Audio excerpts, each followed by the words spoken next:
ఓం నమ శివాయ.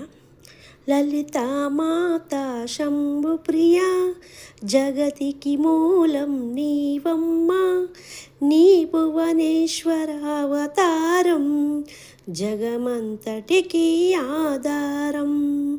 హేరంబుడికి మాతవుగా హరిహర రాధులు సేవింప, చంద్రుని ముంద్రుని సంహారం చాముండేశ్వరి అవతారం.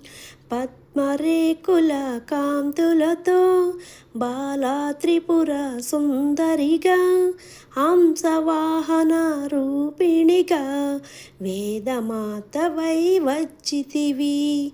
శ్వేత వస్త్రము ధరించి అక్షరమాలను పట్టుకుని భక్తి మార్గము చూపితివి. జ్ఞానజ్యోతివై నిలిపితివి. నిత్య అన్నదానేశ్వరిగా కాశీపురమున కొలువుండ ఆది భిక్షవై వచ్చావు సాక్షాత్ పరమేశ్వరుడై. ఓం నమ శివాయ.